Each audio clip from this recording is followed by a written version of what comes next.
आप सभी का स्वागत है हमारा YouTube channel concept clear with Nitish में। तो आइए आज के क्लास में हम सीखते हैं भारत में संगीत। तो भारत में संगीत इसका तीन प्रकार है। पहला है शास्त्रीय संगीत, लोक संगीत और आधुनिक संगीत। तो शास्त्रीय संगीत का सामवेद से लिया गया है। शास्त्रीय संगीत का मतलब होता है, शास्त्रीय का मतलब होता है नियम, यानी जो नियम से गाया जाता है, तो वो शास्त्रीय संगीत हो गया। दूसरा है लोक संगीत। लोक संगीत यानी लोगों के द्वारा गाया जाता है। और इसके बाद तीसरा हो जाएगा आधुनिक संगीत। तो आधुनिक संगीत हो जाएगा जो मतलब आधुनिक का मतलब नया, यानी नए तरीके से गाया जाता है, तो वो आधुनिक संगीत में आता है। और स्थानीय संगीत में लोक संगीत में आता है जैसे स्थानीय लोगों के जीवन की परंपराओं।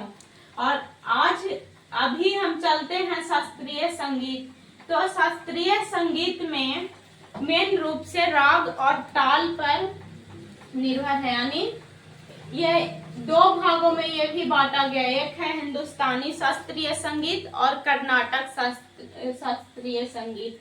तो हिंदुस्तानी शास्त्रीय संगीत है जो उत्तर भारत, पश्चिमी भारत, पूर्वी भारत और मध्य भारत में गाया जाता है।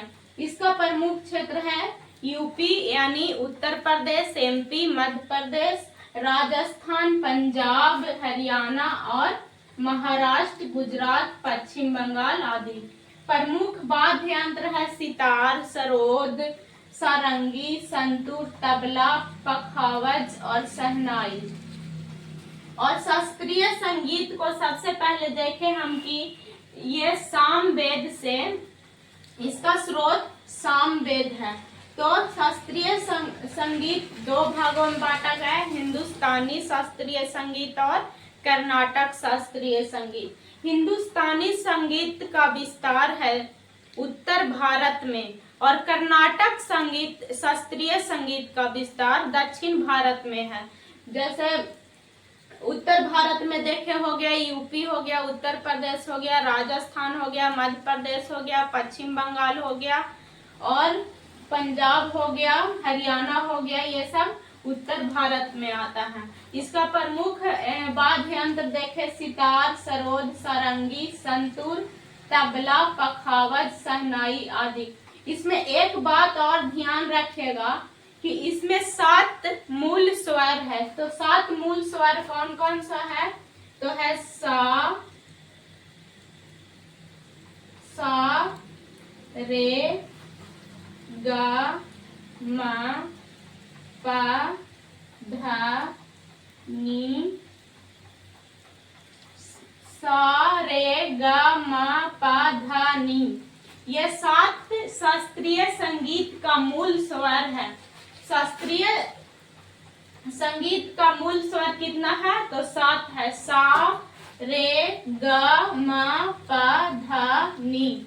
यानी शास्त्रीय संगीत। तो इसका स्रोत है जो सामवेद है और इसका 7 मूल स्वर है सा, रे, गा, मा, पा, धा, नी।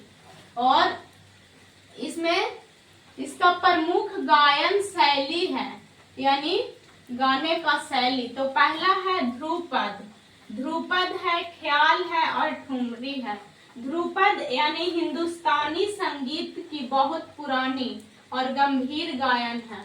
ध्रुपद जो गाने की शैली है ये बहुत गंभीर है और पुरानी है।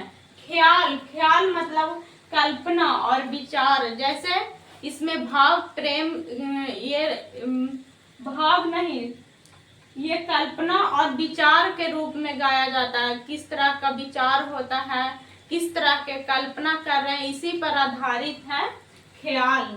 और ठुमरी भाव प्रधान है और मधुर गायन है। ठुमरी गायन है जो मधुर यानी एकदम मीठा आवाज में और भाव प्रधान है, यानी प्रेम, इसमें प्रेम और भाव उत्पन्न होता है। तो इसमें देखिए ध्रुपद, ख्याल और ठुमरी। ध्रुपद यानी सबसे पुरानी गायन शैली है गंभीर, यानी गाते समय एकदम गंभीर रूप से गाया जाता है। ख्याल मतलब कल्पना, और विचार यानी जो कल्पना के रूप पर गाया जाता है, जिस विचार पर गाया जाता है। ठुमरी यानी भाव प्रधान है और मधुर है, इसमें मीठे आवाज से गाया जाता है और प्रेम भाव पर गाया जाता है। ठीक है।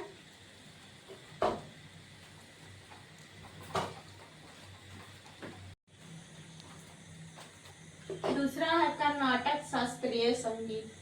कर्नाटक शास्त्रीय संगीत जो दक्षिण भारत का मतलब दक्षिण भारत में गाया जाता है, जैसे कर्नाटक हो गया, तमिलनाडु हो गया, आंध्र प्रदेश हो गया, तेलंगाना हो गया और केरल हो गया।